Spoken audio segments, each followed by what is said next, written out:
Ya. Ada 4 yang akan ditanyakan untuk Pak Dokter.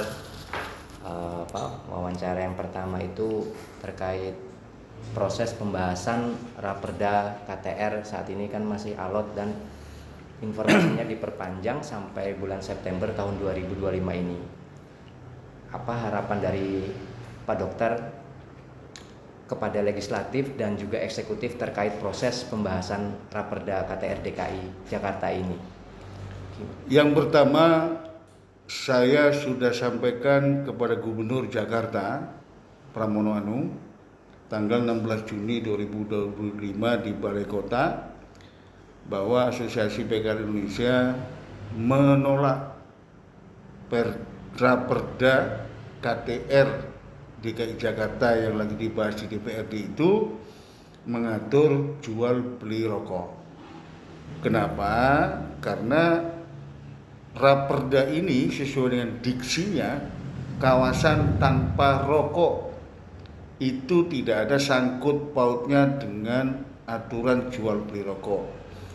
Oleh karena itu seluruh pasal yang mengatur jual beli rokok di Raperda KTR DKI harus di-delete. Yang kedua, saya juga sudah sampaikan kepada Gubernur bahwa Raperda ini tidak melarang orang merokok, tapi mengatur tempat-tempat tertentu yang tidak boleh merokok. Sejak awal kami juga menolak kalau ada pasal-pasal yang mengatur di warung kopi, di warteg, di pecel lele, di Indomie, di tenan-tenan ekonomi rakyat tidak boleh merokok. Oleh karena itu kami mendukung sepenuhnya sikap Gubernur Jakarta Pramono Anung Wibowo yang menyatakan bahwa Raperda KTR DKI Jakarta ini tidak boleh mengganggu roda ekonomi rakyat PKL UMKM di Jakarta. Karena beliau tidak ingin tujuannya baik tapi ekonomi rakyat ambruk. Oleh karena itu harapan saya Dewan Perwakilan Rakyat Daerah DKI Jakarta, khususnya Pansus KTR DKI Jakarta, mengambil sebuah keputusan yang arif dan bijaksana, yang adil dan seimbang antara kepentingan soal mencegah rokok bagi anak-anak dan soal kesehatan seimbang dengan kepentingan ekonomi rakyat.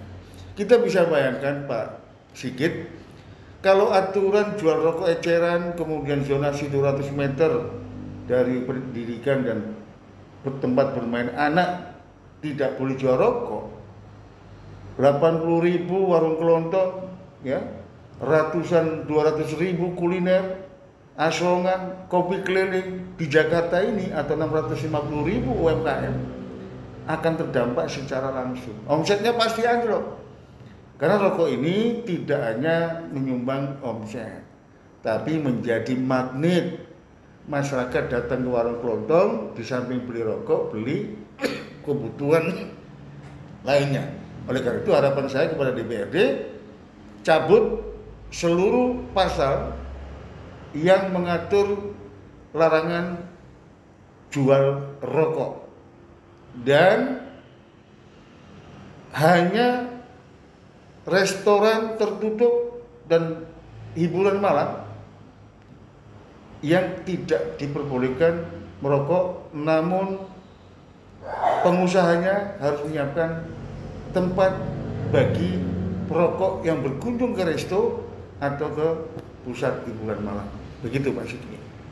Dan selanjutnya pandangan dari Pak Dokter ini agar pasal-pasal di dalam Raperda KTR ini dibahas dan lahir menjadi adil dan berimbang, khususnya bagi pelaku UMKM, bagi pedagang kecil, juga pelaku ekonomi kerakyatan.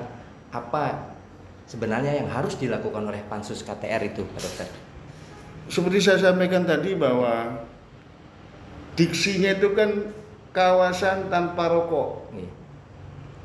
Artinya satu, Raperda ini hanya mengatur kawasan tertentu yang tidak boleh merokok. Substansinya bukan melarang orang merokok, juga tidak boleh mengatur larangan jual rokok, kan begitu.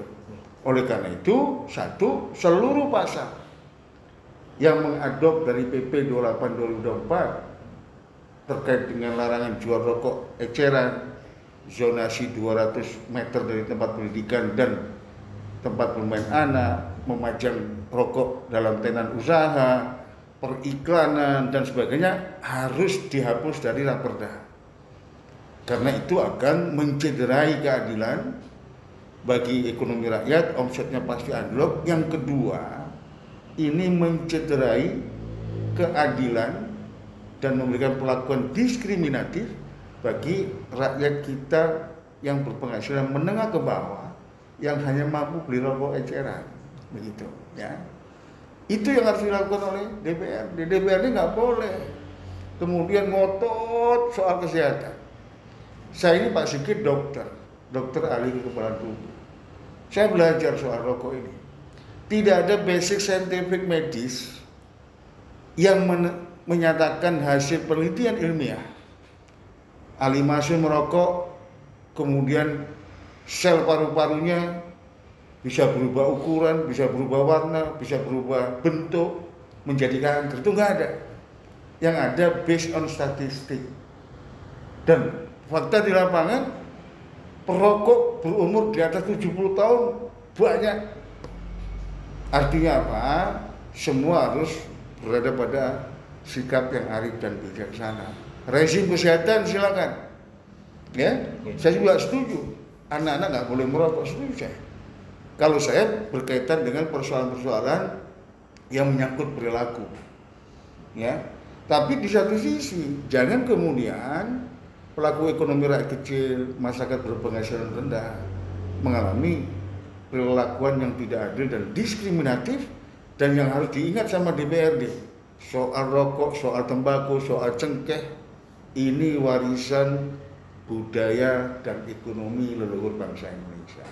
Sebelum saya lahir, sebelum DPRD lahir, sebelum ketua Pansus lahir, sebelum ketua DPRD DKI lahir, nenek moyang kita ini sudah mewariskan soal rokok, tembakau, dan cengkeh.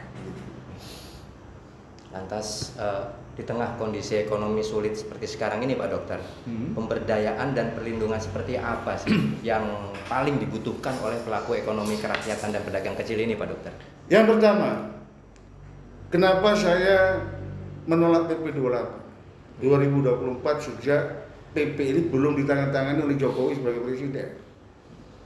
Satu, ekosistem ekonomi tembakau di negeri ini bukan hanya menyiapkan 17 juta lapangan kerja dari hulu sampai hilir, namun 10% penerimaan negara atau tahun 2024 216,9 triliun itu dari cukai rokok. Artinya apa? Soal ekosistem ekonomi tembakau ini menjadi andalan Indonesia dari sisi penerimaan negara dan andalan Indonesia untuk menciptakan lapangan kerja dan menghidupi perut puluhan juta bangsa Indonesia.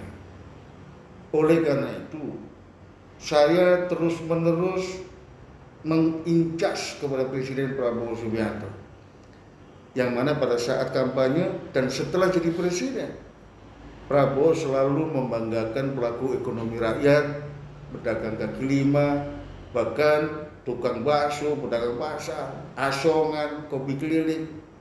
Bukan sekedar berpihak secara nyata, Presiden membanggakan mereka, bahkan memuliakan karena rezekinya halal. Oleh karena itu, perlindungan yang pertama, negara harus hadir melindungi pelaku ekonomi rakyat, UMKM, yang terkait dengan Raperda KTR DKI Jakarta. Cabut semua larangan jual rokok di Raperda KTR Jakarta. Yang kedua, negara harus hadir memastikan bahwa rakyat kecil itu memiliki kesempatan untuk usaha, mengalir rezeki, mengisi perut keluarga dan mensuarakan anak-anak generasi berbangsa. Kalau KTR ini memuat larangan jual rokok, itu berarti negara mencabut hak rakyat untuk bisa makan, hak rakyat untuk bisa sekolah. Ini harus hadir, makanya ini harus dicabut begitu, dari pasal-pasal KTR. Pelindungan yang ketiga, tentunya ini kembali pada falsafah pembukaan Undang-Undang 45. Seluruh tumpah darah dan bangsa Indonesia harus dilindungi oleh negara. Kalau di DKI, ya dilindungi oleh Perda, kan begitu. Oleh karena itu, sekali lagi saya minta Raperda KTR mendilik semua aturan terkait dengan larangan jual rokok yang diadop dari PP 28 2024. Kalau memang nanti DPRD punya keinginan mengatur jual beli rokok, tempatnya bukan di KTR. Karena itu secara logis, secara objektif tidak ada alasan. Diksinya aja kawasan tanpa rokok. Tentunya yang terakhir, dalam kondisi ekonomi yang tidak baik-baik saja hari ini, defisit APBN juga semakin hari semakin membesar, dan kemarin Dirjen Bea Cukai sudah membentuk Satgas Barang dan Rokok Ilegal, tujuannya untuk mencegah rokok ilegal, penegakan hukum, dan mendongkrak penerimaan negara. Ingat, Kabinet Merah Putih punya target 300 triliun dari cukai, naik 84 triliun dari cukai rokok tahun 2024. Tentunya kalau larangan jual rokok yang diberlakukan di DKI dan di seluruh Indonesia pada umumnya, saya pastikan 300 triliun itu tidak akan pernah tercapai.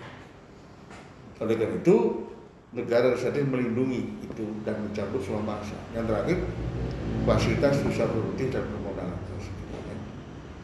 Dan ini jika nantinya di dalam Raperda KTR masih memuat pasal-pasal yang berkaitan dengan pelarangan pemajangan, pelarangan penjualan di radius 200 meter, ini apa yang akan dilakukan APKLI sebagai ujung tombak pedagang kecil ini, Pak Dokter? Yang pertama, kami pasti akan melakukan komunikasi, koordinasi dengan Gubernur DKI Jakarta, menyampaikan aspirasi ketika nanti dipaksakan pasal-pasal itu ada di Perda. Yang kedua, kami pasti komunikasi, koordinasi, dan silaturahim dengan DPRD DKI Jakarta.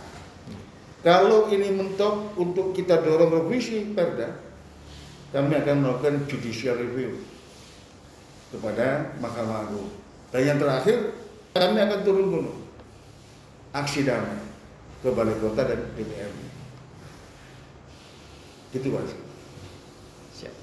Terima kasih Pak Dokter untuk waktu wawancaranya.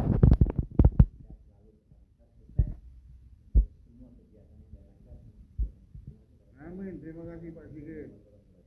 Maju terus Aliansi Masyarakat Tembakau Indonesia. Amin.